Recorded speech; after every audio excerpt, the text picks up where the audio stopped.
It's Open House Thursday on Your View. Welcome to the show. I am Murayo Afolabi Brown. As always, I have the ladies with me. YK in the building. Yo. Good morning, good morning. I'm fine. You have a touch of burnt orange, as I do. Yeah, yes, we're actually on the same flight. Look at her nails. I love the color of your nails. Oh, thank you. Thank you. Nice. It's just to match Matching my color. Yeah. It matches the lipstick. As always. Anything happening? Nothing is happening. No. I'm just there. Rain. It's rainy season. Hey, Well, it God. was nice and cool overnight, though. Hey, guess what? You know, nobody sent you in this Nigeria. You send yourself. I'm telling you. Hey, I woke up in the middle of the night about 2. The generator was on. I went outside. There was light. I started making calls. Who will turn off this generator? Nobody answered me. Well, I called them till they answered. So I've really been literally up since 2:19. Exactly. They all say Besides this, you're the one that is buying the fuel now. that is, it is me that it is biting. It's you that is biting. Hey. How you God. doing, Tope? I'm good. I think you're launching your jewelry. It's really Yes, and I'm feeling it, you know, just at least while it lasts. Let's enjoy it. And I'm feeling my natural hair as well. Hey. And while it lasts, let's enjoy it. I'm really grateful to God. I'm trying to, what's the word? You know, not obsess over what the processes that I'm going through. Rain is a good thing, but rain on my site is not. One of my sites, the road is not motorable. So every time it rains, I'm calculating how many days to site inspection. We can't do site inspection because it's not motorable. And the cost of diesel has affected bringing something to do the road. These are things that government should do because we're going to be building houses and it's infrastructure development, but we cannot wait for the government to create the access roads. A lot of real estate companies have to do it by themselves, and it is very, very expensive to create access roads that is public access road. But you have to do it because you need to make your area motorable for clients to come in. We are our own government. I mean, family. I'm grateful to God. Tomorrow is my friend's birthday. Olamide Alabi is tomorrow, but I'm not going to be upset tomorrow. And she's my very good friend, so all roads leads to, you know, where. Yeah. Are you giving us party? Are you inviting us to party? I'm just so happy She's to. just celebrating her friend. You are saying it as if we should come and... No, I did not invite. I did not mention the place I'm going to. How are you doing? How are you doing, Mariam? I found out there's a bird skinning company. Okay, yeah. So yesterday I went for a photo exhibition, nature photo exhibition. I was invited by Lekki Bird Club, as a special guest. Woo. And so it's just really to bring awareness about our wetlands and why they are important, and that, you know, try and encourage government to make better policies about how we conserve our wetlands. Did they mention the wetlands we have in Lagos? Did they talk about that? Yes, talked about it. Did they talk about how they're killing all the monkeys, making them homeless, rendering them homeless? I've spoken to a few people, and I saw a monkey run with her baby very on the sad. fence. She was running for her life. I felt really bad. Well, there's nothing you can do. Because Lagos doesn't have land. Yes, but the wetlands, they're just important, yes. And when we do things that affect it, it affects us generally, our livelihood. Many people depend on it, our health, and so that's what we talked about. It was so interesting that there are a few adults, they were like, I read your book. I'm like, these are not kids, these are adults. It really made me feel so special, like, yay! Did you take extra copies? You should be going to take extra copies and stuff like that. You know, right? Yeah, gosh, girl. I know. Have it in your trunk. Like, I know. The thing is that most of the copies are gone, so we're actually in the process of printing a whole new That's good. If you haven't, order on Amazon. We're on the BC cap sometimes. I have it in my book. Don't worry. Yeah, you want to. How many pieces? How many dozens? Right, how was yesterday? Oh, don't worry. In the papers, it was a long day yesterday. I was there with the Commissioner for Education. You know, there was a lot of activities. I like it when somebody comes from the private sector into the public sector to make an impact. And, you know, she came in shocked that there was more in the system than she thought. So when you looking from outside in, you're thinking, what do? They don't have anything. But we enter the Lagos State government, you realize that there's a system. They have people. They have quality people in the system, and it's always good to see them work out and, you know, drive a vision and make it come to pass. I'm really excited for the work they're doing in the education within Lagos State. Let's go to break. When we come back, we go through the front pages of the papers. Stay with us. We'll be right back.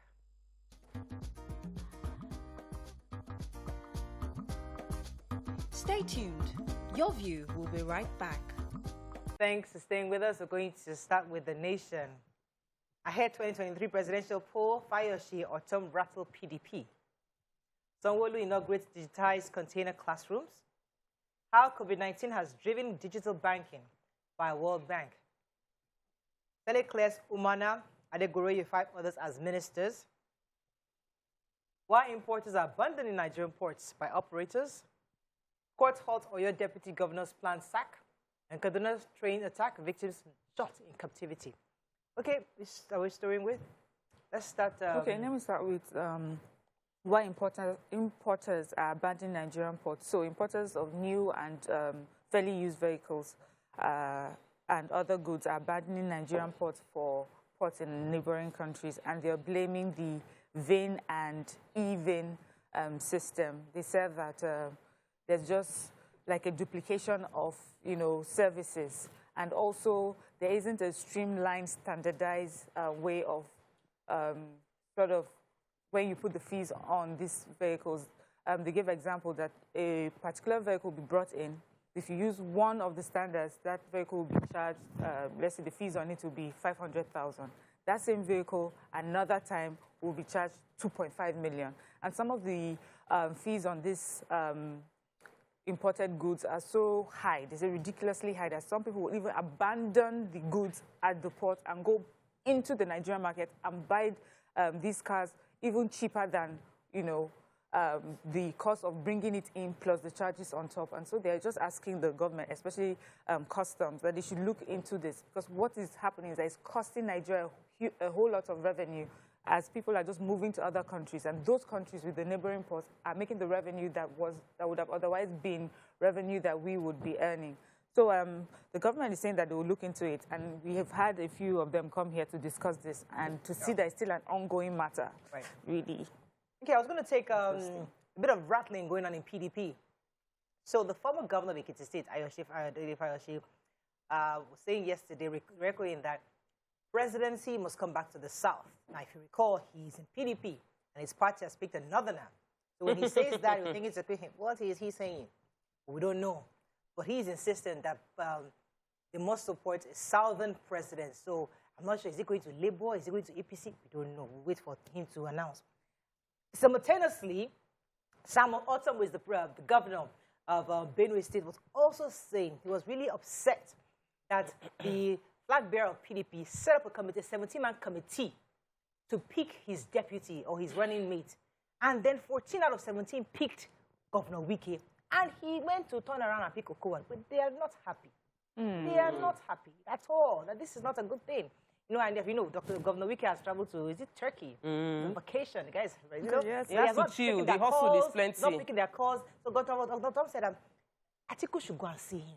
In Turkey? No, just go and see him. Don't call. Don't send people. Don't send emissaries to him. Just go and see him, because you really hurt. This is a major pillar in PDP. So they need to go and really resolve that, because obviously he said that he's still praying to God and hibernating. Because I was just going to take that one. That he's hibernating, he's still praying, that God has not spoken to him yet.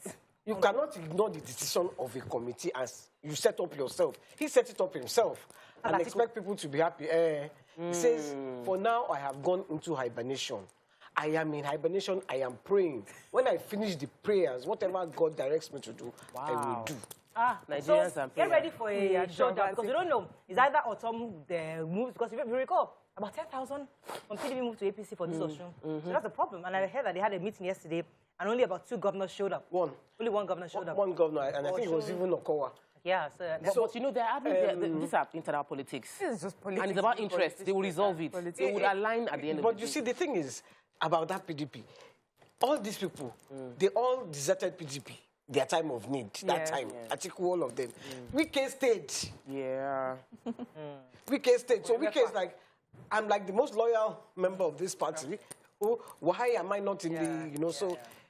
Okay, let's find another story. COVID-19 is a bit of good news. The positives from COVID-19 is, according to World Bank's Global FinDex, that's a financial index, 2021 database, about 76% more people now use digital banking. It has improved as compared to 68% in 2017 and 51% in 2011. Good news, about 123 countries use financial services and fintech, and it has bridged the gender gap. We have more people who are now banked as opposed to the way it used to be before, and it is because of the availability of fintech. They're using many people now have accounts, adults now have accounts, or using a monetary policy. Then we have mobile money also as fully integrated within the countries. It is a good thing. The pandemic has led to the increase in this area, and at least we're happy about this because we have more people banked. They can have access to loan, have access to funding for their businesses. Okay, moving on quickly now to The Punch. Running mates Wike Okowa's camp clash as Otom Fayoshi threatened Atiku's bid. Lagos unveils digitized container classrooms rewards teachers. Popular U.S. musician R. Kelly backs 30 years for sex trafficking. Redeemer School's response to my son's death wicked, is mother of drowned people. Grid collapse, terrorist sabotaging rehabilitation efforts, says federal government. Negotiator says abducted train passengers shot, families beg reps. 10 die in Ogun Delta road clashes. FRSC blames speeding. FAC allocation declines by 30%. State finances may worsen. Minister designates plans to end ASU strike. Senate confirms nominees. Reps probe petrol subsidy payments. Alleged $10 billion revenue loss. Okay, let me start with yesterday's event, which I had attended. So the Lagos State government has commissioned a rehabilitated school in Agege. That's the wetland, also it was veterinary land, also wetland. So that was actually veterinary initially, yes. So I'm trying to get the details. It was 9 classrooms, 4 staff classes, and I think it was 3 laboratories. It's digitized and it was made out of containers. So and that makes it a lifetime environmentally sustainable. So yes, environmentally sustainable also. And it was remodeled for the children and also the kids. I mean, the kids were there yesterday and they had so much fun seeing the governor. It was really nice, and they had a football court. They have a multi-purpose digitized court that can be used for badminton, basketball, different things. And after that, he now went on to give 13 teachers. Last year, he gave 12 teachers cars. This year, he gave 13 because he added somebody from the special needs school. Which is very important, inclusive. And the guy was there. When they called the guy, they said, you're going to hear the clap, so you should do like this. This is how they clap. So he knows that you're clapping for him. So we all did that for him, and it was really cool. And he just came up, picked up his car. I mean, listen, it's a good thing. It was a good gesture. It was an idea. And I'm happy that the committee that put it together was from the private sector. It wasn't a public sector thing. The Greensprings chairman, Mrs. Koiki, amongst others, sat down together, put it together, and it was 3,000 entries. Came down this is amazing. I like that the governor does that. And I'm hoping that it's not something that will stop with his administration. That the next administration will pick it up and continue. Yeah, it's a good thing. It's a good gesture. The kids. Yeah, go ahead, Wike. I was going to take the lady whose son died, Chidera, in the drowning. And she's complaining about the school. She's complaining about the school and the Ivory Health Club, that they haven't been to see her. That, can you imagine? She said, even when they buried their son, they were not there. They were not there, but they held their own service for the son in the school. They opened 2 weeks later after the event. They opened the school. Yeah. Nobody's being made to pay account. It says only the church came, and Ivory Health Club, well, they have not come. The school, they're just doing as if it is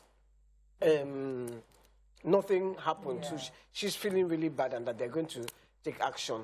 But you see, this is something like that we need some experts to intervene. Some people just don't know what to do. They feel like maybe you need your time to yourself, they need your space. There are different ways. So we need experts, therapists who can actually help both family, the perpetrators, or whoever. Just, how do you help in this kind of situation? What do you do to help them to live? I would have even understood if it was an individual you're talking about, but a school, like that kind of show up. You must show up. The school, because she didn't even want to put extracurricular activities. The school said, yes, you must put it. Exactly. Then, they said, buy floats, buy this, buy. She bought everything for her son, and still, child drowned. Let's go to break. We'll come back. We'll continue with the review. Stay with us. We'll be right back.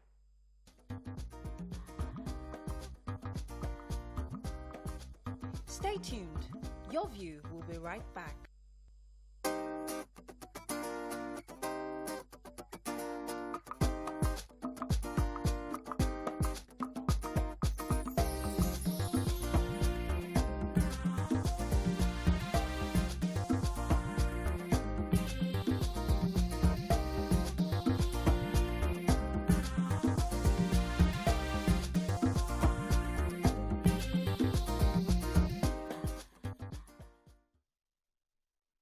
Thanks for staying with us. We're still reviewing Punch. Yes, Tokwe had a story. Go ahead, please. So, sad story. An accident took place around Ogiri area of Lagos-Ibadan Expressway, where 5 persons were burned to death.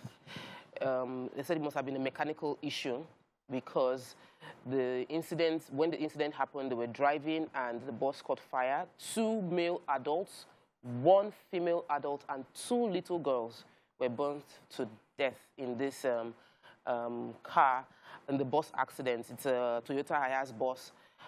In another related incident, FRSC confirms that there was another accident that took place around Mile 12 Market, still in that Ugiri area, and that in this one, 6 men in the vehicle died.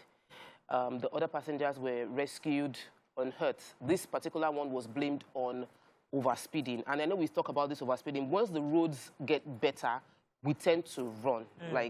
And when we run, when anything goes wrong, it becomes very fatal. And we need to keep reminding ourselves about the importance of keeping, following the speed limits, which should be around 70. Okay. You know. Yeah, story? so... R. Kelly. R. Kelly. Oh. Everyone knows R. Kelly. Many people know him.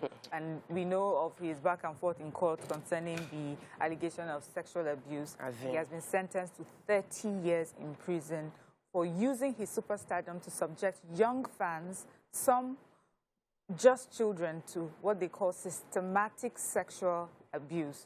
They said his case came up because of the Me Too movement in America, and there's just so many witnesses who gave account of how they were made to sign NDAs, and he would do all sorts of things to them. He also gave a lot of people herpes without disclosing to them that he had an STD. Just so many things, and finally, with all the evidence before the court, he's been sentenced to 30 years. He's 55 years, by the way. So It's like life in prison. Please, I didn't take this story but about I'm not economy. surprised because we've been hearing this even from Aliyah. Please, we need to take this story. The federal allocation account between June last year and May this year, 2022, has declined by over 30%. This is a major challenge because, according to the report, the decline is based on economic challenges. Of course, crude oil production capacity of our crude oil production has reduced. And the impact is that many government projects would not get funded. Many capital projects won't get done. Government might not be able to pay salaries and meet other basic needs for the people. And a professor in Covenant University was saying that we need to look inward into increasing our revenue. We also know that we're still paying trillions in subsidy, which means that there will be no allocation to that. Even the revenue that we think we're getting is going directly from NNPC into subsidy. Let us be aware. That's an important story because many states are going into elections. Yes. Right now. You have nothing. They want to spend money for elections, and they will share money for elections and not pay salary of their doctors, salaries of the staff. The Daily Sun. Cracks in PDP widens. Ekweremadu FG steps in, hires lawyers. APC frets over Obi's growing support, constitutes mobilization committee for social media. I'm still PDP chairman, says IU, as plots to sack him thickens. 2 CPs, 3 ACPs, 11 CSPs, and 111, around 14 others face police disciplinary committee. Lawyers sue INEC, AGF, others seek Atiku Tinubu Obi's disqualification. Court stops Oyo Assembly from impeaching deputy, and Senate confirms 7 of Buhari's ministerial nominees. Okay, let me start with APC. So according to the reports in Sun, it says APC frets over Peter Obi's growing support. So yesterday, Daijo, who is the chairman of the youth group in APC, put together a committee, inaugurated a committee at the party's national secretariat yesterday. And the objective really is to mobilize young people across the country for their candidate, Asiwaju Bola Ahmed Tinubu. And when he was asked by reporters about if they are threatened by Peter Obi's support, he said, kind of threat is that? It's like you're comparing the noise of a rat in the house of a lion. Wow. What are you talking about? That's no threat. Israel. That's no threat to us, that, you know. But I think if ABC, I mean, I'm happy that the youth arm of ABC is even understanding and reading the times. That young people are waking up to the reality that, listen, the PVC can vote. So the earlier they wake up to galvanize the youth in their group, the better for them. You know what makes me laugh about these youth movements? A lot of times they're headed by old people. No, like but in my family, on my grandmother's side, you know, the youth, the head of the youth. The head of the is 90. I'm young. Serious. It's 90. No, it's for the wisdom. The head of the youth, youth group of the family. But I wanted to take the bandits kill 2 and abduct a medical doctor in Kaduna. Kaduna, do you see how I said it like you? You got it. So, Kaduna. so if this is a serious story, I shouldn't be smiling. The terrorists attacked and invaded Sabongero, a community in Kaduna State, you know, and they came in on motorbikes. They came in on motorbikes and they attacked the communities. The head of the JTF saw them and, you know, they tried to stop them. So they shot him. They shot him in the leg. He fell. So they now went to him and then shot him point blank at his head, and his skull shattered. You know, it was such a terrible story. And they killed another person. They still abducted the doctor and his family and some other people, I think about 16 people. The JTF still followed them, you know, and were able to release like 6 people or save like 6 people. Wow. So people are like galvanizing themselves and trying to attack these bandits themselves. They said the government hasn't reacted, the police hasn't reacted. Why? And it's shameful. You see how people also put their lives on the line to protect their communities. So, Your story, son? yes, 3 legal practitioners have taken a case to Abuja. They are asking the Federal High Court to stop INEC from accepting the nomination of Senator Bola Ahmed Tinubu, Atiku Abubakar, and Peter Obi as presidential candidates. And I'm wondering why. So the reason they're giving is that there's a part of the law contained in the 1999 Constitution and in the Electoral Act 2022 where all presidential candidates should have had their vice president before going for primaries. And it's supposed to be a joint primaries ticket to become a candidate from the party. The 2 of them should have applied. So they're saying because these candidates, these major candidates, did not fulfill that part, the court should declare their seats vacant and then review to uphold that part of the law to be sure that they are actually contravening the law as stated in our constitution. And I think that it's important that this issue is not about gisting on social media. Go to court, pursue it legally, and if you find out that they are actually against the law, because this one of placeholders now is also something that is not legal, but we're doing it until somebody takes it to court and then we have a law specifically against taking out such actions. I have a story in the Sun. So the police force headquarters in Abuja is set to try 130 officers. The officers to be tried, they said 2 commissioners of police, 3 assistant commissioners of police, 11 chief superintendents, 19 superintendents, 18 deputy superintendents, and 77 assistant superintendents of police. They have had all various disciplinary cases brought against them, and this committee is going to sit and try them. I think it starts on the 28th of June, and it will hold until Friday, July 1st. And also, they said that one of the things that Nigerian police is also doing is that it's launching a digital solution, something it calls an e-warrant card. And that is a way to identify the police officers seamlessly across board with that card. Especially, you know, we have stories of people just, what's the word now, when they take the identity of a police person or wear uniforms and they are not really of the police force. So you're able to quickly identify these people across board. Yeah, we have to wrap up. Let me just, the headlines of Vanguard, this one is still not taken. The trained terrorists, we haven't taken the... Convicted bandits face death penalty. Train attack terrorist shoots critically wounds hostage. Our massacre why Amotekun is yet to parade suspected suspect, says source. Power vandals playing hide and seek with us, is federal government. And VP slot, PDP in turmoil over Atiku's rejection of Wike. You want to take the... Yeah, the train terrorists, they apparently, according to the mediator, Malam Tukumamu, he says that there was friendly fire. I don't know what friendly fire is between bandits, but there was friendly fire, and one of the train victims got shot.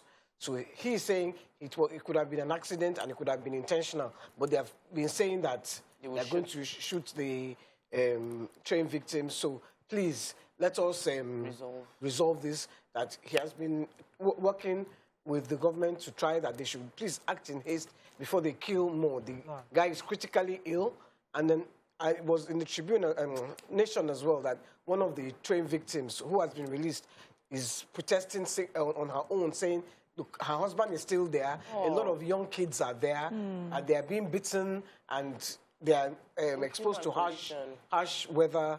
And please release them. Really, really sad. Really I sad. took the story about the first PPRO yesterday, CSP Muyiwa Adejobu, who was saying that they are not aware of any suspects or massacre. I took that story yesterday. However, Amotekun is responding. They know what you're talking about, so that they actually have suspects and they've chosen to keep it secret while investigations, that they won't parade the suspect until investigation is thorough and concluded. So according to them, they're not going. I'm surprised that we need the police to work hand in hand with Amotekun. I don't understand what's going on, but we'll wait and see. Why would you say you don't understand? You don't live in Nigeria. Yeah, But I understand the mistrust. Yeah, but are they We still empowered have a to keep information Wadume. from We still have a police? Wadume. Yes, that still happens. Yes, that was I can understand the Is he mistrust. released or is he... No, the case, No, we don't but we have know not about the finished case. You don't know where We it have is. not called out the people that did it. Okay, that's all we can take on front page review. When we come back, bringing our guest today. Stay with us. We'll be right back.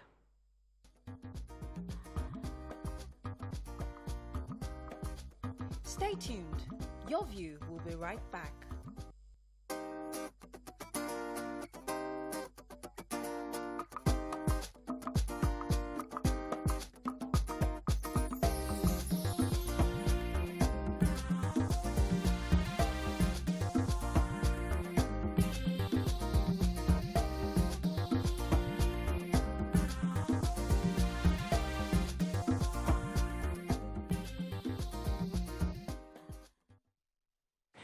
Thanks for staying with us. Joining us now from our Abuja studios is a Nollywood actress and the deputy governorship candidate of the African Democratic Congress, Tonto Dikeh. She will be speaking about her quest to be the #2 citizen of Rivers State. Welcome to the show, Tonto Dikeh in the building. Good to have you. Thank you very much. Thank you. Great. Thank you. So, you know, when Really great being here. Thank you. So when I heard the news that you had, you're now the running mate for Mr. Tonto Ibrahim, I thought to myself, how prepared is Tonto Dikeh for this new role as a deputy governor? Because you're not a spare part, as you said recently. You're a potential governor of the state, of Rivers State. So what have prepared you for leadership at this moment?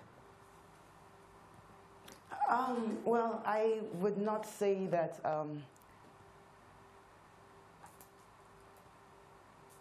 I would not say that I am not prepared, and I'd also say that I'm not 100% prepared, but I'm ready to learn and to work on this journey. I'm ready for change. I'm one of the few youths who have been able to say, I am tired of what's going on and I want to create change. I have, however, been in leadership through my foundation, Tonto Dikeh Foundation, over the years, and also through my organization, which is CYMS, Committee of Youth on Mobilization and Sensitization. I believe that with my experiences in these areas, I would be able to contribute and to assist in making Rivers State great. Thank you. So it's interesting to see the different Tonto Dikeh, the serious Tonto Dikeh, the conversations you've been having since you've been the deputy governor running mates candidates. It's been really interesting. And many people probably will be finding it tough to separate the Tonto Dikeh fun, playful, interesting, sometimes controversial, from the serious part of you. But it's always important to reel out your achievements. I'm happy you mentioned what your foundation and your organization, but can you enlighten those who have no idea what the things you've achieved in your foundation so that people can understand where you're coming from and how this has prepared you for leadership? Well, I do believe that leadership is all about interaction with the people and trying to meet their needs, meet their needs as much as you can.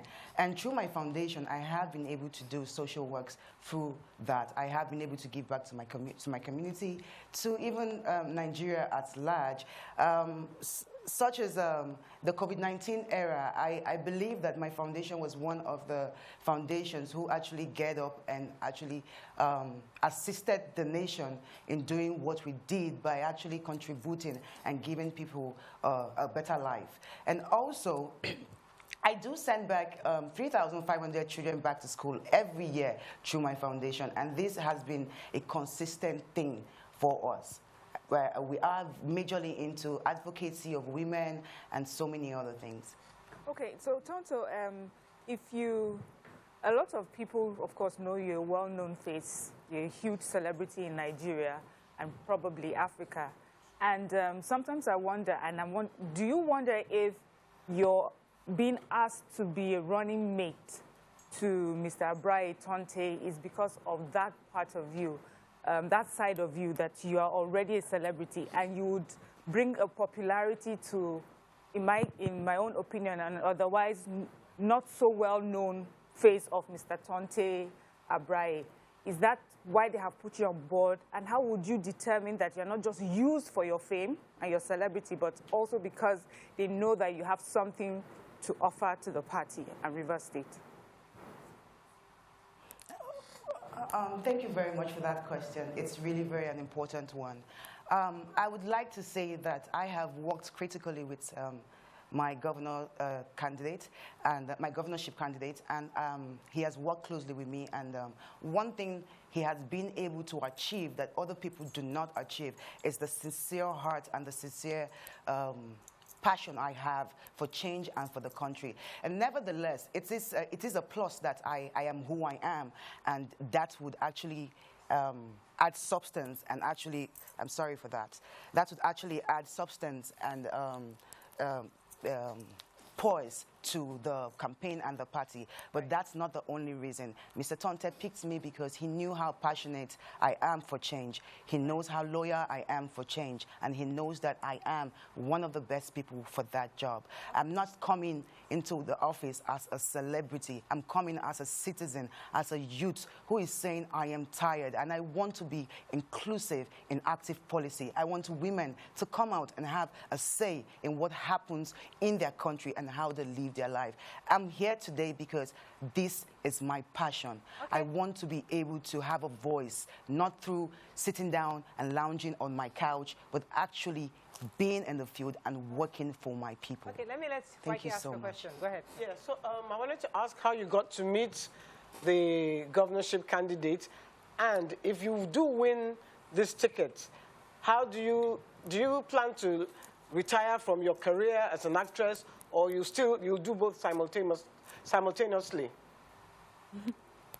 Oh, okay, ma. Thank you very much for that question, ma. I actually met Mr. Tonte Ibrahim 2 years ago. He actually called me in for the meeting and actually intimated me on this particular subject. It's something that he has always had a dream about, that he was going to run for office and he needed me to do it. So I met him 2 years ago, and this was initiated. Talking about entertainment, I do believe that I have really not been an entertainer for a very long time. I just have a very strong presence and as we all know, a very controversial personality. So it shines through as though I'm still in the entertainment business. But I have really not been in that life for a very long time. Right. I have actually been in politics for the past 2 to 3 years of my life and not really given so much light to the entertainment business. But notwithstanding, I do appreciate the fact that everything started from there. And you really cannot kick it away.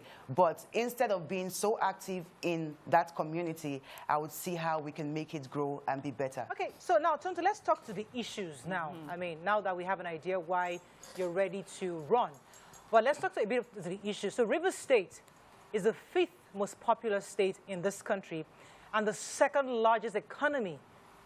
And this is an oil-producing state. And many have said that there's so much more that can be coming from Rivers State. As a deputy governor, what do you think we can do to make Rivers State more profitable so we don't keep going cap in hand to the center for money? Yeah. While I know that I am still getting acquainted with campaign structures and manifesto, one thing that I do know is that I and my principal have actually prioritized a lot of things, solutions to problems that we would be able to tackle and make River States grow. And first and foremost, it is social protection. It's very paramount.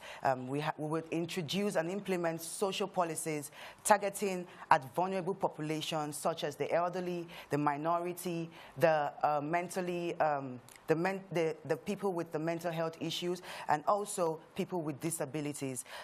We would gear towards programs that targets at increasing employment opportunities and fair taxation system for the productivity and for the productivity of the state.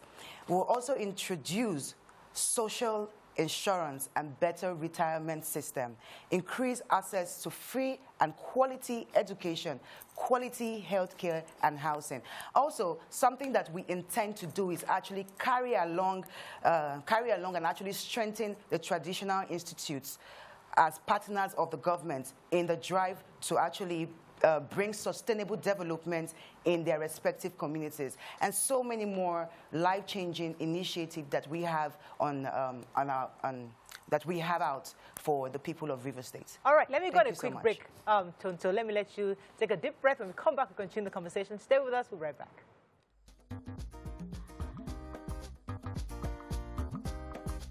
Stay tuned. Your View will be right back.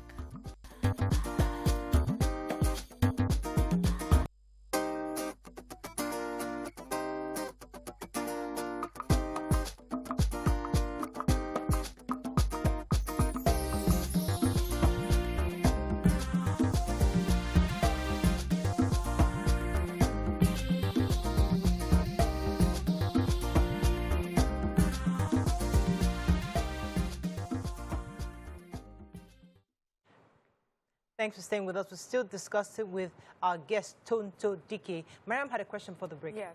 Tonto, are you still there? I'm sure she's still there. Hello, Tonto, are you still there? Yes, please, I'm here. Oh, great. Okay, so I have an Yes, I am. environmental question for you, Tonto. So the issue of black soot in River State, Port Harcourt especially, we hear the news all the time and the constant complaints about the impact it's having on people's lives and health. And we know that this is a direct consequence of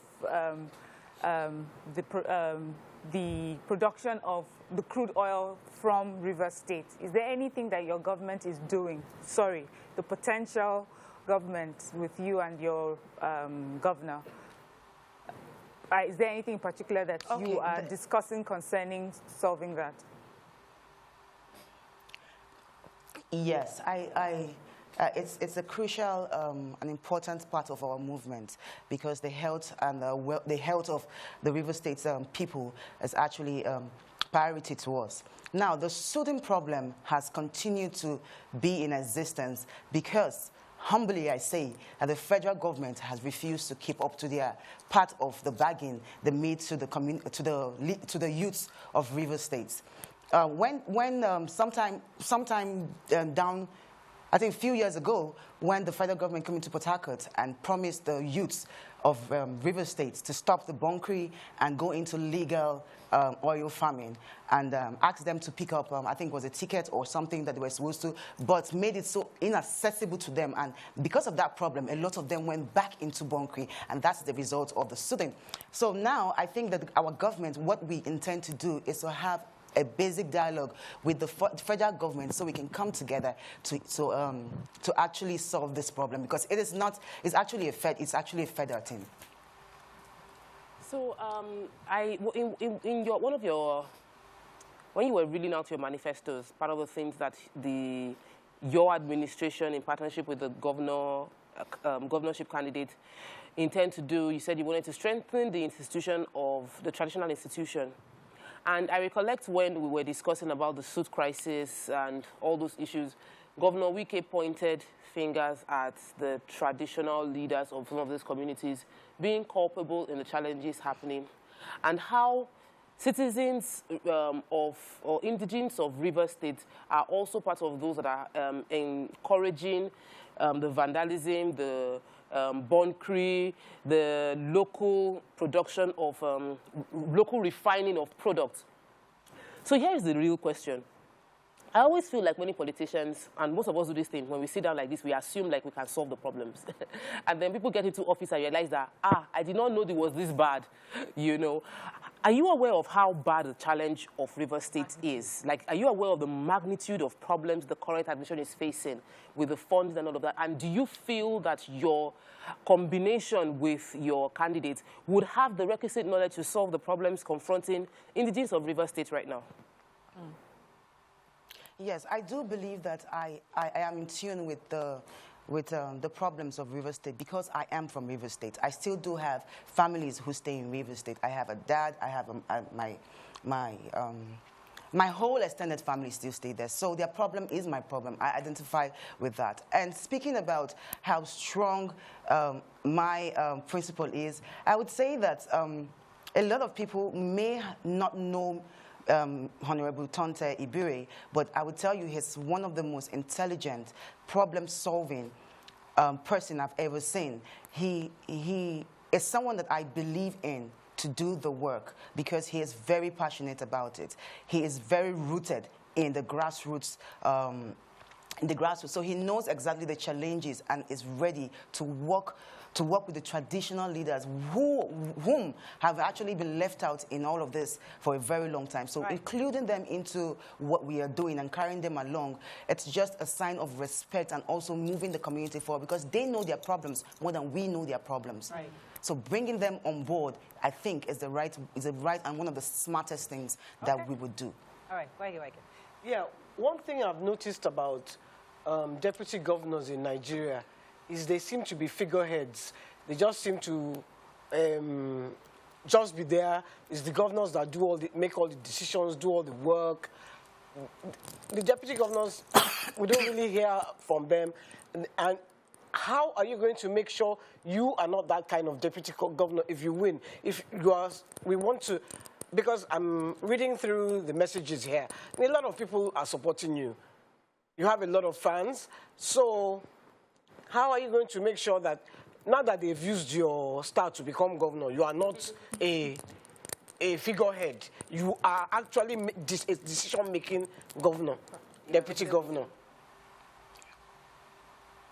Thank you very much for that question. If there's something that my personality has been or always known for, is that I'm a very strong person. And I have a very strong personality. And I am not and would never be a pushover. If I have brought out myself to be inclusive in active politics, I intend to be active in politics. I am not only here because I want to be in government and actually help my people. I'm actually here because I want to inspire other women. I want to inspire youths to come out and be involved in decision making because this is our right. Okay, Tonto, let me unpack it. Let me unpack that for a minute because I've been doing this for over 9 years.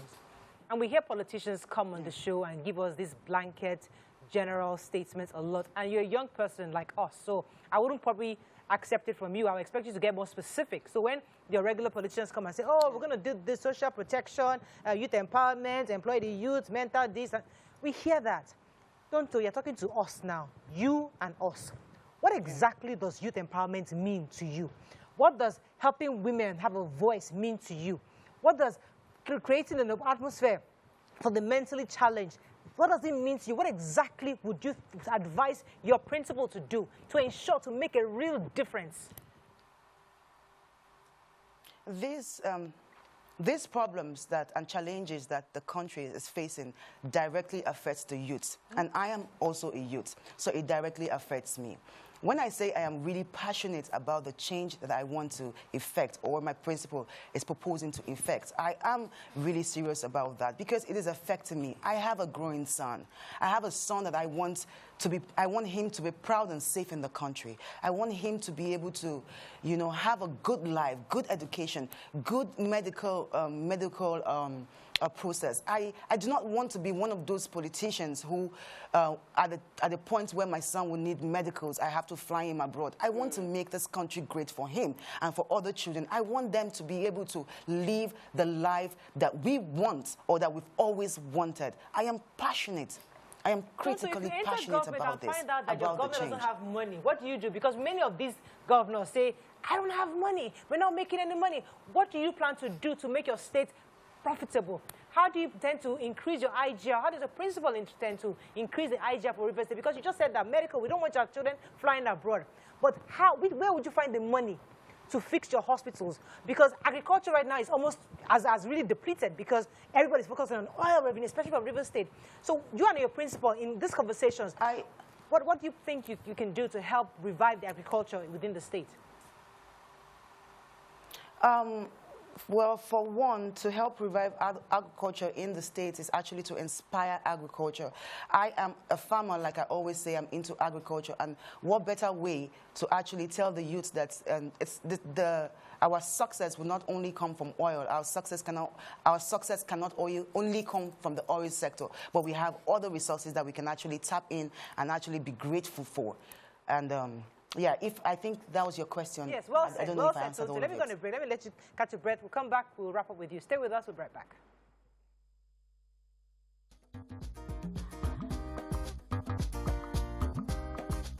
Stay tuned. Your View will be right back.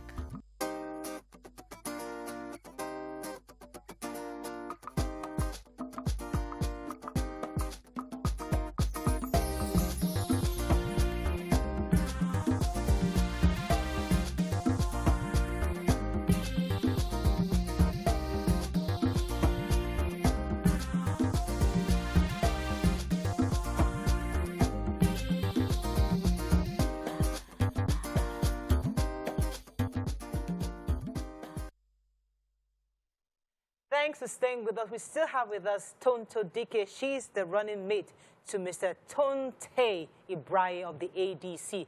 Mariam had a question. Go ahead, please, Mariam. So, Tonto, you know we cannot live without talking about your social media presence. Some people would describe you as fearless. Some would say just controversial. And many people would judge you based on some of the controversies you've had on social media. What do you have to say to people who have, you know, some things that they find hard to swallow? They would say you have been involved in, you know, some relationship issues on social media, some friendship issues on social media, and you seem to just, you know, come out quite strong when you air your opinions with these people. And people are trying to understand the attitude of that person on social media and the courage of this person that wants to run for office. They don't know how to put these two together.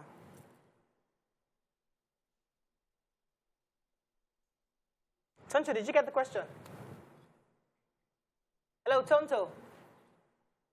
She can't hear us. Okay, I think we're having technical issues. I would really like her to answer that question. If we can get Tonto, nice if she can hear. Okay, so let me just take a few comments for her. Okay. Tonto Dikeh, that's from Fiona. Let's encourage women in politics. Yeah. Mariah, women supporting women, awesome. Somebody is saying Mariah is asking real questions and Tonto is addressing it. Mm-hmm.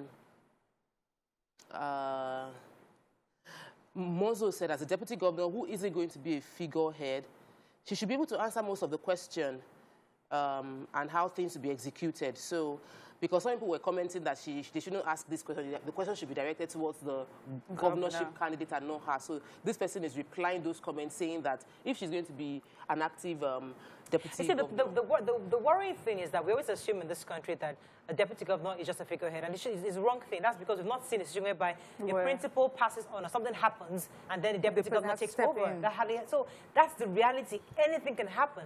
So if you're a deputy governor, you'll be potentially the governor of Rivers. And Rivers is not a small state. And we saw it happen. It's happened in a few states, but I know for former President Goodluck Jonathan, he was a deputy governor. That's life situations happened, and he became the governor. Then he became a vice president. Life happened. He became the president. So it's strong.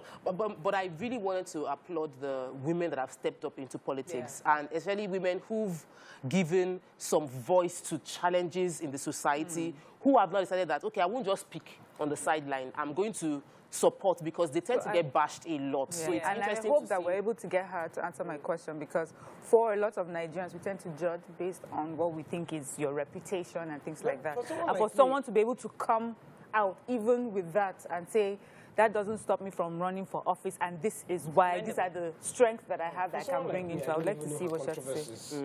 I don't, so I'll just be judging her on what she I'm Tonto is back. Tonto, are you there? Hello, Tonto, can you hear me? Yes, I can. Great. So, Mariam asked the question. Did you hear Mariam's question? Or should she do it again? No, I wasn't connected. Okay, so I'll have her say the question again. I was watching. Yes, I was just saying that there's two sides of you right now. I mean, we're looking at the beautiful, well-composed political Tonto right now. But there's also the Tonto that a lot of Nigerians know. You know, apart from your acting, there's also your controversial social media presence.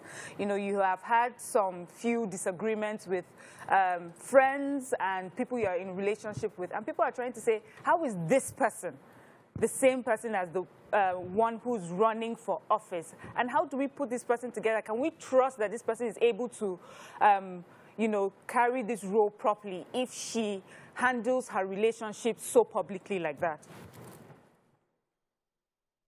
Well, I believe that this question is coming as a result of me being a woman, because nobody is ever going to ask a man why you are married to 2 wives and want to run for an office. Nobody's ever going to ask a man that he's very controversial and that's why he's not going to be sitting for an office. Yes, I do know. I don't deny who I am. That's one very important part of my life. I don't deny who I am. But I would always say this, that I am ready to work. I am really ready to work. And from now henceforth, it definitely would be a balance. And the only reason why why things come out in the press is because I'm a public figure. I think that what I've been through, it's what a lot of women out there are going through.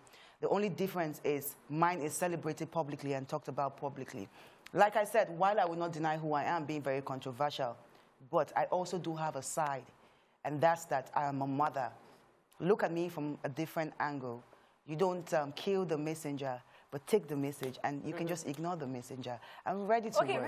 I'm ready to work. And let me stay on that for a second. I believe that I can do exactly what a man would do and can do. So we're trying to be role models. So yes, we're leaders, and it's important for us to be role models. So when you define role modeling, you see people who are certain in a certain way.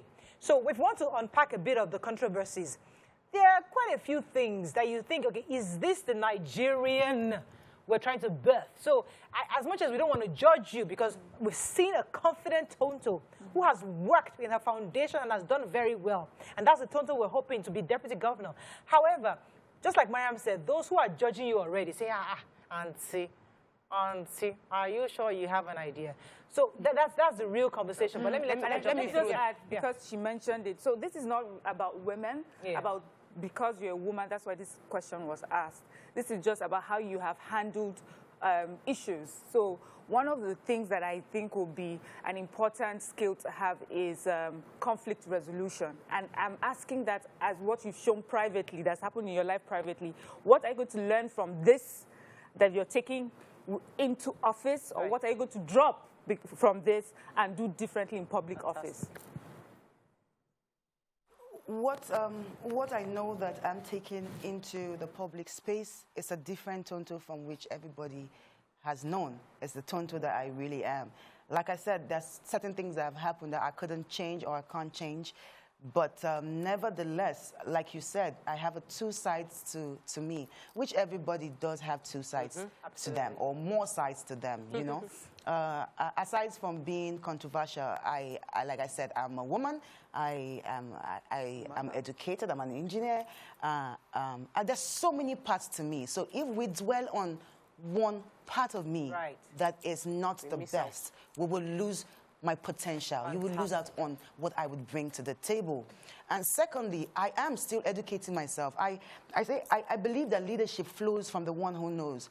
It has to flow. And that's why I do not joke with my education. I am still in school, actually a leadership school called GOTV Leadership Center. And I believe that with the help of my experiences, with the help of this notion, trying to remove this idea, can she, will she, is she fit? You know, with the help, with all of these challenges, I believe that I can work on myself and I can be the great citizen that they want to see. Fantastic. I don't put a limit to what I can do. Fantastic. And, I'm sorry if it came across, I'm very sorry if it came across rude where I said that because I'm a woman. I'm not talking directly to you, but I do know that it's a question that has been in everybody's minds out there, and I just need to just put it out there. Fantastic. So my apologies. Let me get a few more questions. No, please don't apologize. You're doing well, Tonto. I really want to celebrate you, and the reason I'm doing that is because it takes a very high level of self-confidence to understand that I'm not perfect, but I have value. And you know, one of the things you've convinced us during this interview is that you have value, and in your imperfection, your value can still shine, and it can add to the things that would contribute to our society and our growth. The conversation around celebrities going into politics and the conversation around women getting involved in politics, I was a bit worried because I felt like we've had female deputy governors in Lagos State. You know, Lagos is pioneering in those kind of things. But is Rivers really ready to vote a female deputy governor? Would Rivers men be comfortable with a woman at that level of leadership? How has the response been with campaigning so far? Surprisingly, it took me aback, and I am so overwhelmed with the acceptance and the love and the support that has been shown. Notwithstanding, you see, not everybody knows that Rivers State already has an existing female deputy governor. What? And yes, we do. Our deputy governor is female, and although, yes. Although that is why I'm saying that I would never be the woman who is going to be boxed in a corner. My voice is going to be heard. I do not know why she is not out there as much as the sitting governor, but I would like to think that she's only going to be out there if she's given a chance. So I believe that she has not been given a chance to shine bright, and that is not who I want to be. We've got to talk about this given a chance. But I celebrate her and congratulate her. So you just opened a new kind of world because we really want to go into this giving her a chance. It's an interesting part of this conversation because when women say we want a chance, who is stopping you from getting that chance? Right now in Rivers State, who is stopping the deputy governor from getting a voice? Sure, you can't answer that. It definitely will be the principal. Obviously. What's your relationship with the current governor like? Sorry, I'm just... Okay, so I have a question. My question is, you know, based off on your earlier response, and everybody knows that when it comes to Rivers State, the people that champion or are in office are heavyweight politicians. They are big names in Nigeria as a whole. Before we talk about Rivers State. I mean, today when people hear Wike Day, everybody shivers. And before him, there was a Rotimi Amechi. Hey. How do you think you and your principal compare to these heavyweights and the sort of people that run for offices in Rivers State? And what are your chances? I'd love to hear the answer to that question. While I believe that it is really an inspiring journey standing beside these great men and figures that we have just talked about, it is also very challenging. But I believe that ADC has the structure to win this election. If we're given a chance, a free and fair election, we stand a chance. Because, look, the youth are the major popularity of our country, and we are really tired. We are tired, and we want change. And while we thank them for being in office for so long and working for us, we all would also say that we need more. We need more, and we need change. Okay, let me go on a break. When we come back, we'll go a bit personal. Stay with us. We'll be right back.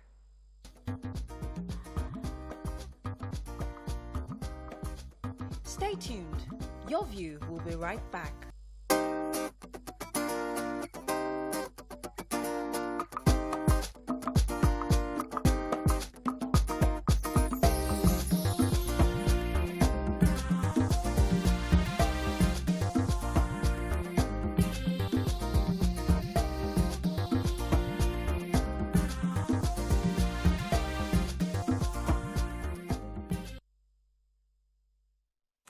Thanks for staying with us. We still have Tonto Dikeh, who is also the governorship running mate for Mr. Tonto Dikeh of ADC, who's still discussing her candidacy with her. Now, Tonto, we wanted to go a bit personal because the reason why it's important to get to know you personally is because there's a personality we've seen on social media which we're putting aside. We're not talking to that Tonto. We're talking to you as a person. What are your thoughts on the issue of, I'd like to get to know your own personality on the issue of marriage. You know, many people have the perception that a woman is always seen as complete when she's married with children and a family.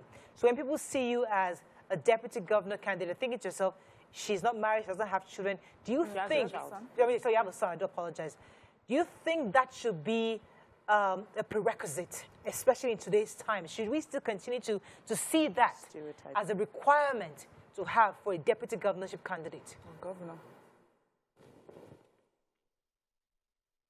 For that question, while I believe that one's character can be and should be questioned, I also believe that you do not take, like you said, value can come out of that. And I don't believe that being married or not being married should be a criteria to want to effect change, you know? And I believe also that marriage is a very beautiful institution. And I'm one of the very few women who still believe in love and still say that there are very good marriages out there, you know? Misery loves company, and that is why the world today runs around with only the negativity in marriage. Marriage is beautiful. To have someone wake up by your side every day to support your dreams, no matter how little or how big, tell you how proud they are of you, and build a home together with kids, it's a very beautiful thing. But however, it is not a yardstick for completion of a woman. I refuse to accept that. I refuse to run with that notion. I refuse it and I reject it. Oh, we reject it for you too, honey. You're speaking out language. Go ahead, Waike. No, I agree with what you said, because they wouldn't ask a male candidate if he was married or not. No, we'll ask. In fact, what will happen is everybody will be chasing him to see if they can be first lady. So I totally agree with you. I totally accept what you have said. Go ahead. Thank you. Sorry, so the question about Tope asked, you didn't answer. What's your relationship with Wike? Like? He's our #1 citizen, and I do believe that he has a personal relationship with my father and my family. Some people might say he's my uncle, but I would just like to see him as the #1 citizen of River State. Has he supported your ambition so far? No, he has never been supportive to me in any form or way. But that is not a problem, because it is the people who know you that would ignore that you can shine until all the people support you and for you to grow. So I do not take it personal. I just he just doesn't know what I'm capable of. Ah. Nice. Tonto.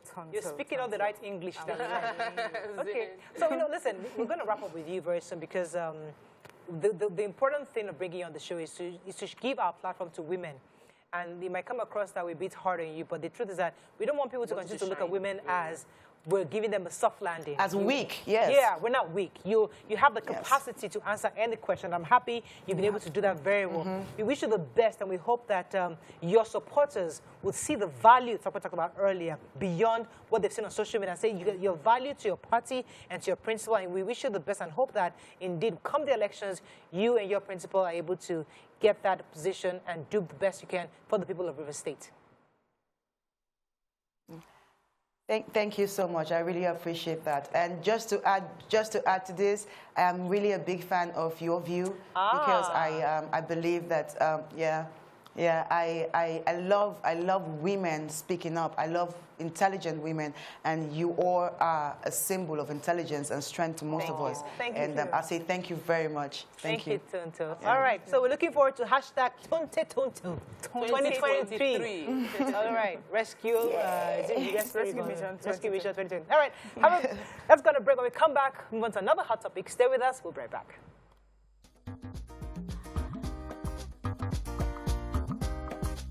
Stay tuned. Your View will be right back.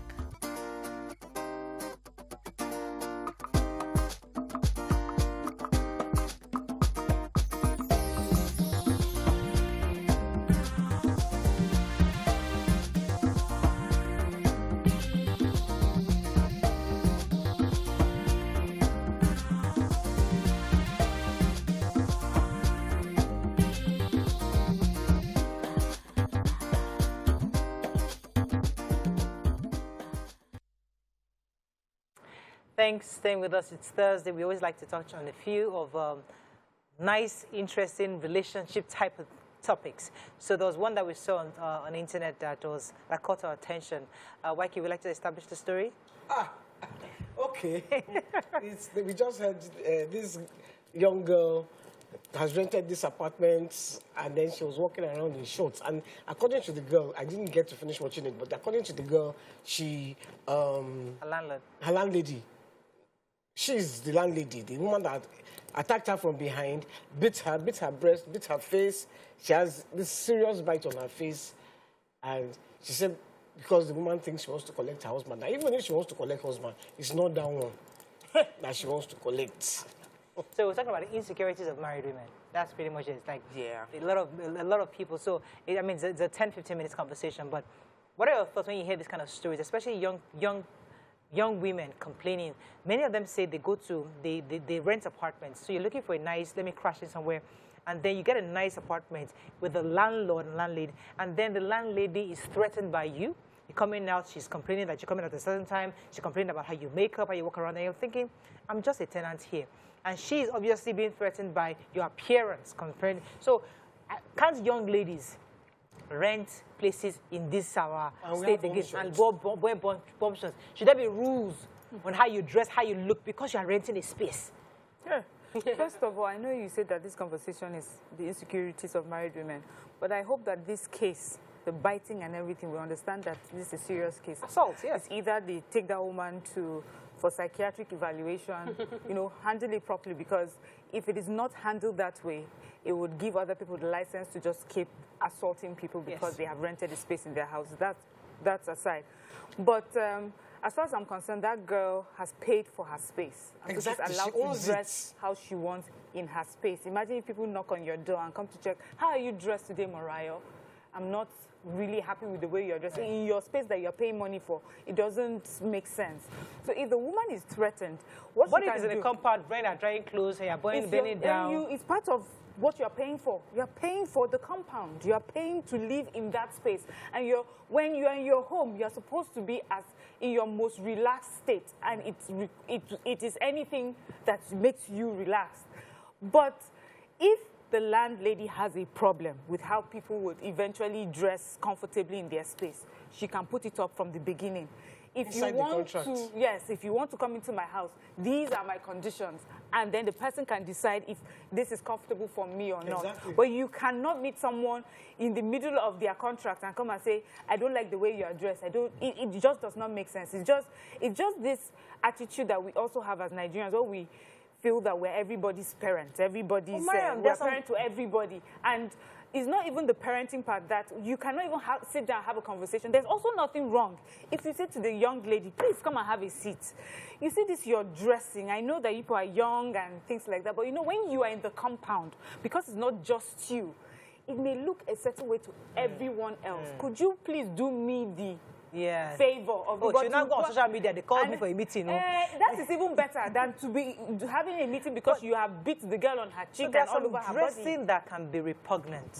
You know that you should know better, especially when you have children around. You have kids. You have people who are saying, and this auntie they come to for one thing or the other, and you're almost like a model, a role model for these kids that they constantly see you around. And you feel like, listen, this is distasteful within my compound. Doesn't this also speak to being responsible as a human being to yourself? So there are many issues around this thing. It speaks to insecurity. It speaks to lack of self-control.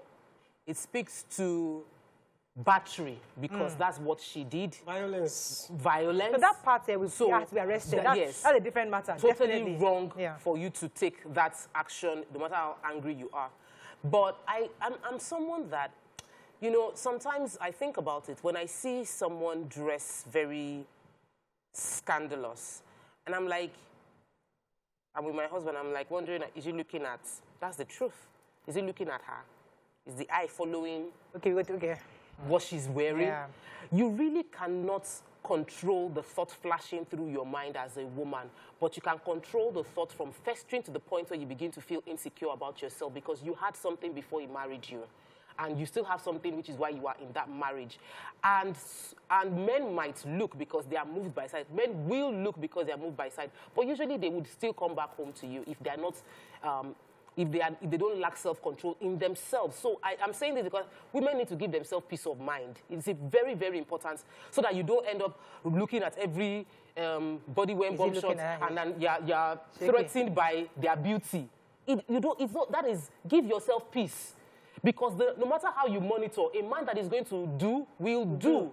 So, number one, give yourself peace of mind. Number two, trust your husband. Trust his maturity and discipline to respect you enough not to do that kind of mess within your compound, even if he wants to do.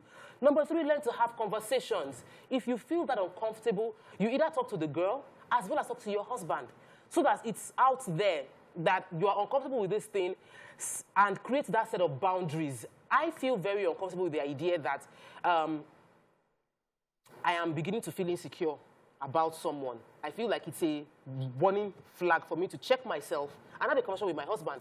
If I'm beginning to think that he's looking at something, and you cannot control how many people your husband will see. Okay, you check the one in the house. What of the one in the streets? Have you gone to the island recently? When you go to the malls on the island, it's like they forget there's nothing called bra in their dictionary, and it's big. So, and they come to shop. It's like everything is just shaking everywhere. Yeah, I don't even know. So, I see, I have eyes. And there are men around that will see. You can't control what they see. So we must learn to control ourselves and how we react to what people do, because there's freedom. I think, first of all, a woman is a thing of beauty. And that's the first thing I will first say. And the younger the women can be beautiful. Whether it's their shape, whether it's the front or the back or the hair, women can be beautiful. Right.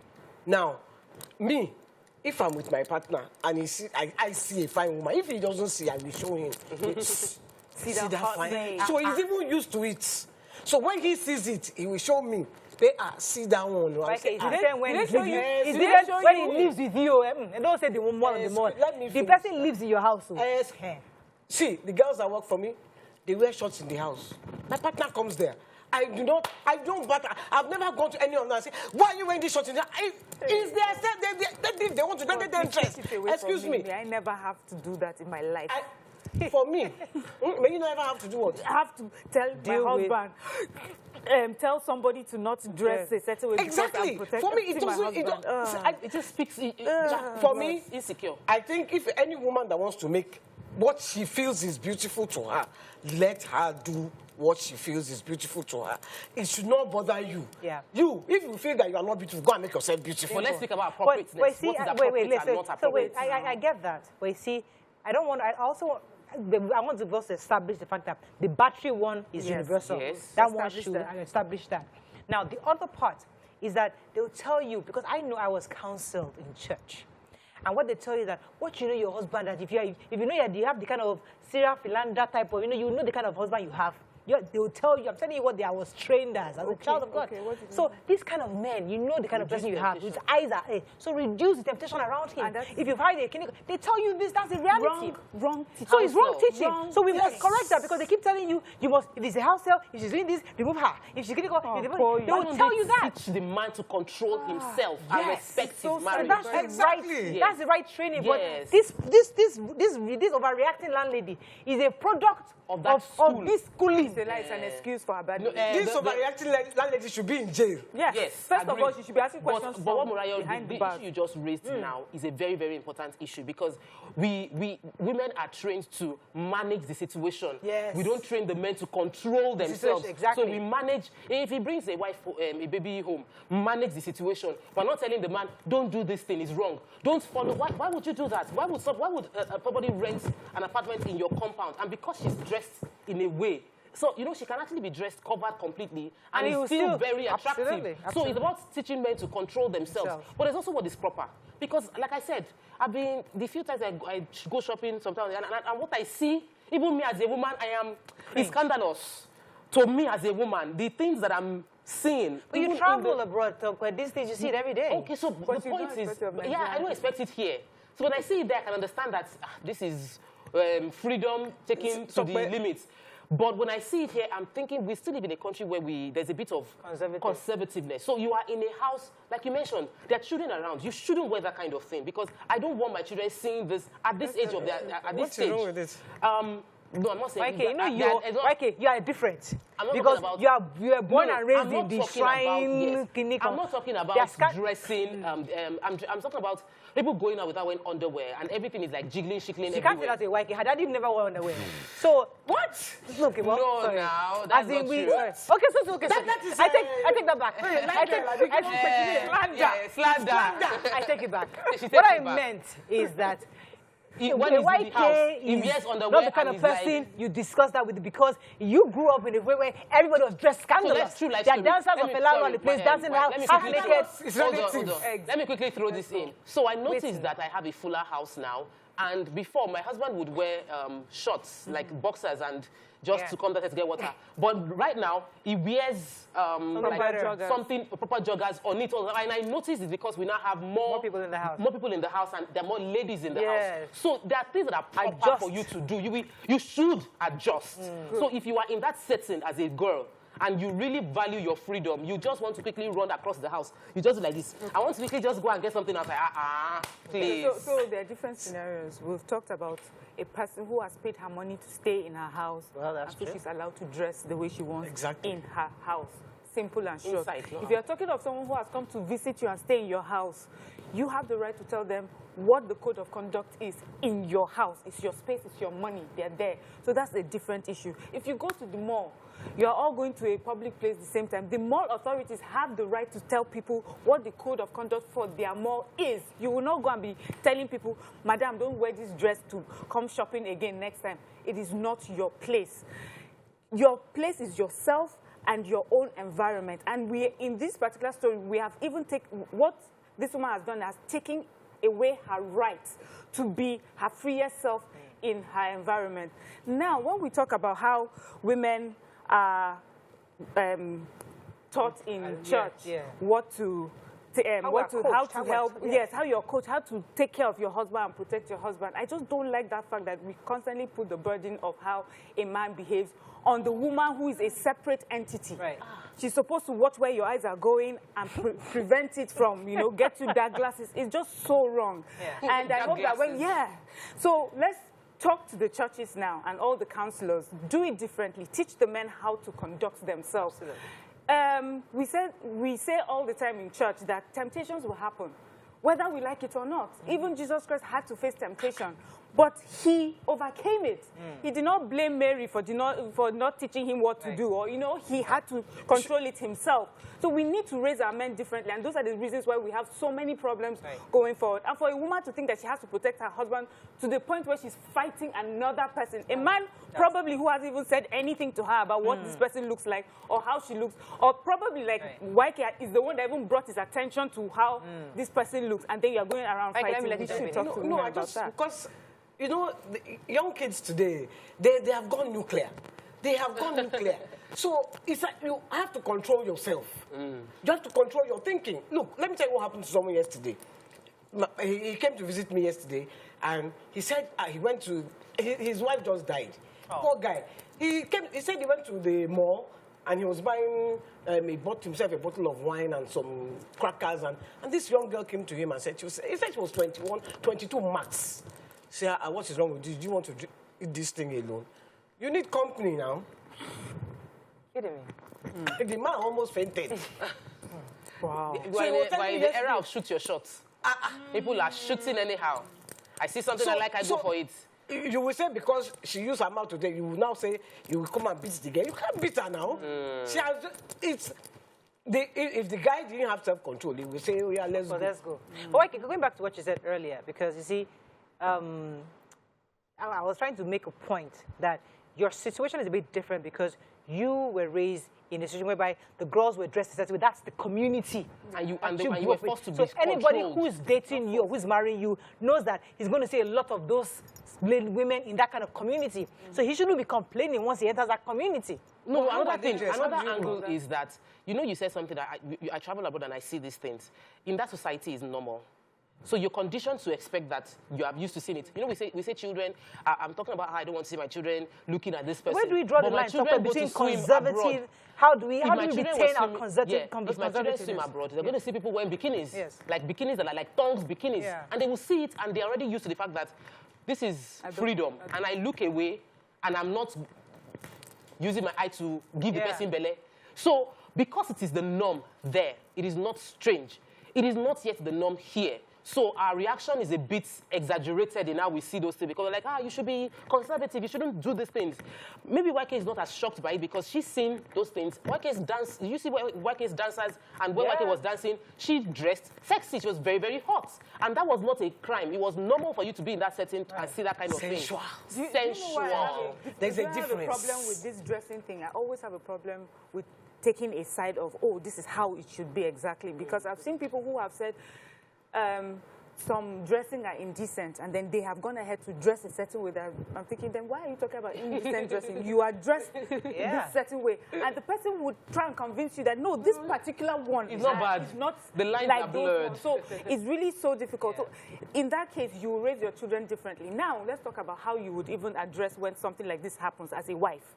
I don't know if you people remember this small series of pictures during when Mandela died during his funeral. Barack Obama was there. He was seated in the middle between his wife and I think the prime minister of one of these European countries. And throughout the ceremony, he and this European one were talking. So there were pictures just showing them talking. Michelle Obama was like this. So Obama now got up to make a speech. By the time he came back, Michelle was in the seat that he was sitting and she put him on the side. And everybody was like, you know. So for her, it was inappropriate that he kept conversing with her. Way to deal with the situation. And she just sat there.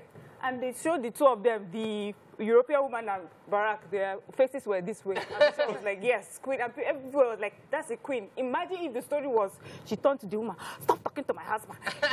You know? That's it.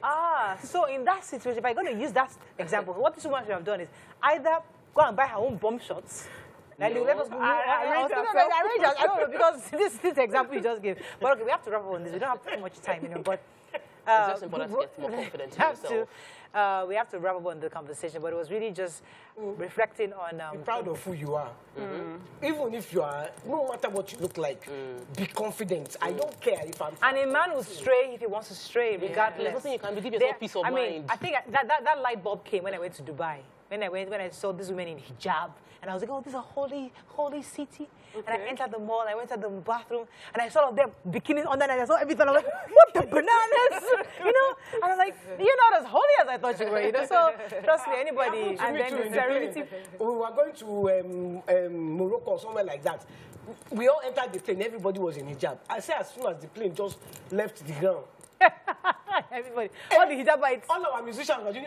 Are you serious? Are you for real? I've been in the air. They used hijab to enter the plane. And they took it off. In a different country. Wow. The plane. Under that hijab, What they had on the that? makeup, everything. I say, everybody in the plane, we were just like this.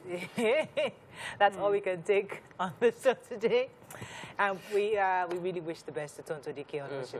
We wish her the best. So it'd be great to have her again on the show at some point. Have a great day. We'll see you tomorrow. Bye for now.